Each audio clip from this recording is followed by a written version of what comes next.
semua. Di sini saya akan coba menjelaskan secara sederhana mengenai Allah Tritunggal. Allah itu roh dan bukan zat.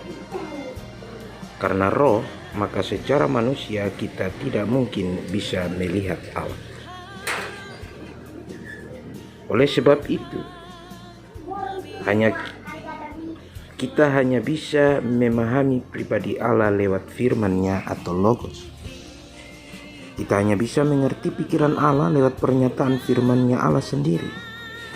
Contoh, saya manusia yang bernama Ahmad. Ahmad memiliki pikiran dan roh. Karena Ahmad adalah manusia biasa, maka Ahmad tidak mungkin bisa berbicara dengan pikirannya dan dengan rohnya.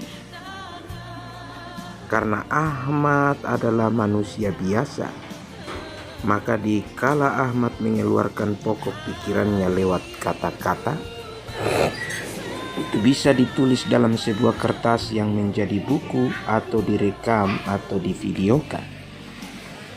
Maka dikala kita atau orang lain membaca tulisannya Ahmad atau siapapun yang menulis tentang perkataan Ahmad, dikala kita baca atau kita mendengar rekamannya atau nonton videonya, maka kita akan bisa memahami dan mengerti siapa Ahmad itu sebenarnya.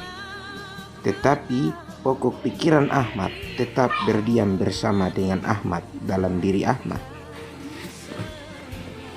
Nah, kalau kita sebagai manusia biasa bisa merekam suara kita atau videokan dan menulis perkataan dari pokok pikiran kita dalam sebuah buku, masakan Allah yang Maha Kuasa, pencipta segala yang kelihatan maupun yang tidak kelihatan, Ia tidak bisa berbuat lebih dari itu?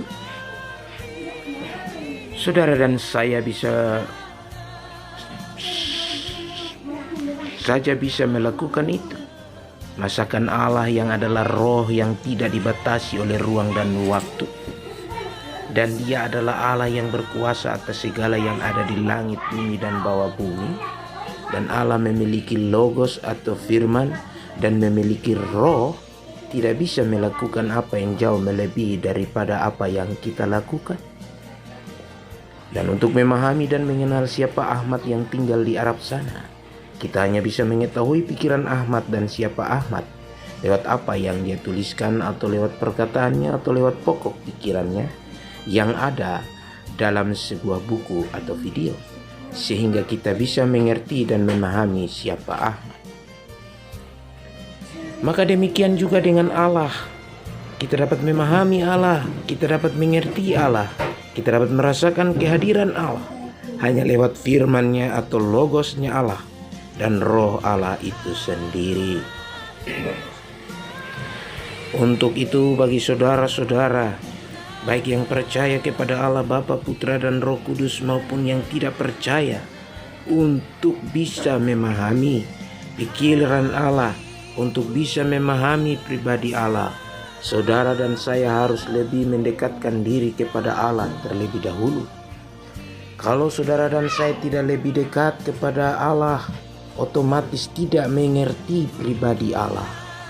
Nah, lewat apa kita bisa mengerti? Lewat firman-Nya atau logos atau perkataan Allah dan lewat rohnya Allah itu sendiri. Jadi singkatnya, untuk saudara dan saya bisa mengerti dan pahami dengan benar mengenai Allah, firman Allah atau logos atau perkataan Allah dan roh Allah. Pertama, tentang Allah atau Bapa,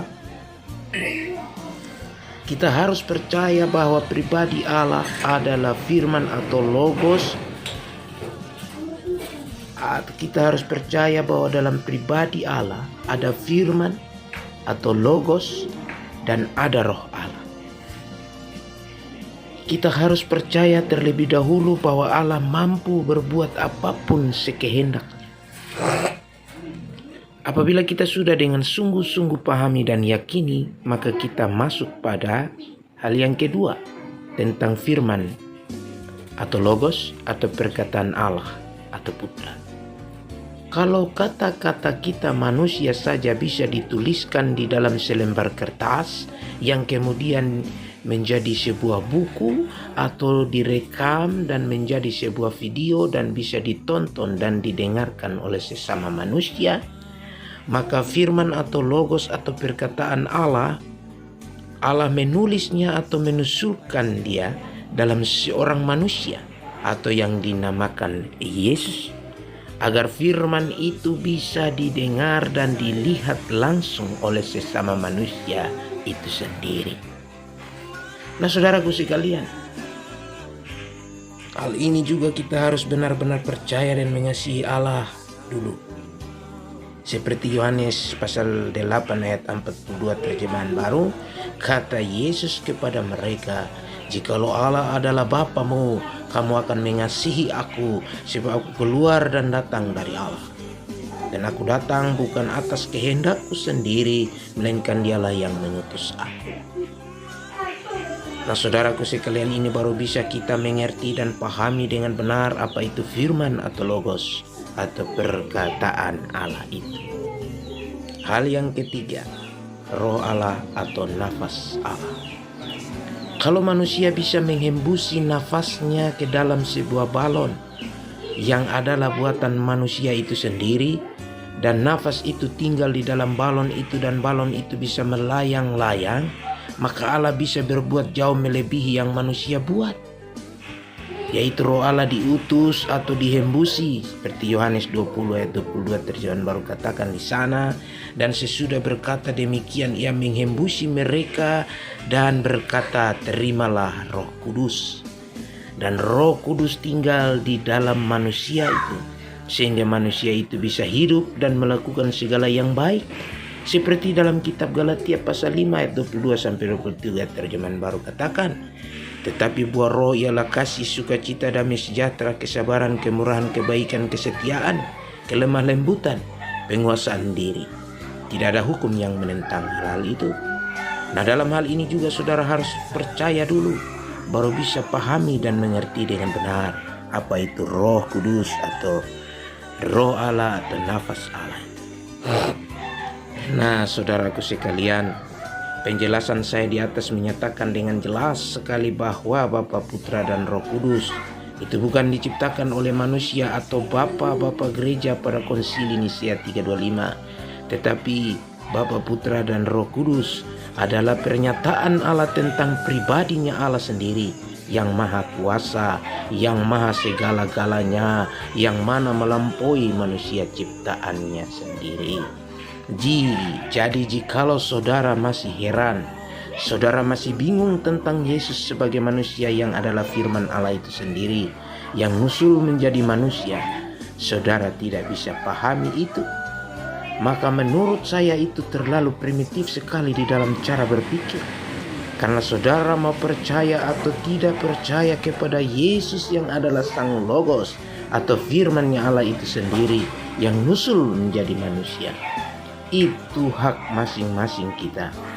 Tetapi jikalau saudara dan saya percaya bahwa Allah memiliki logos atau firman, maka saudara dan saya tidak bisa menyangkali bahwa kalau manusia menulis pokok pikirannya pada kertas yang menjadi buku, maka Allah sang segala-galanya menulis pokok pikirannya dalam manusia, itulah Yesus sang firman.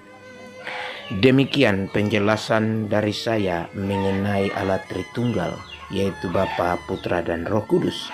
Bagi semua para pembaca maupun para pendengar yang mungkin membaca channel ini, jangan lupa untuk subscribe and like dan share video ini, agar saudara-saudara kita seiman maupun yang di luar daripada iman Kristen, mereka dapat memahami apa itu, siapa itu Allah di dalam Yesus dan di dalam Roh Kudus.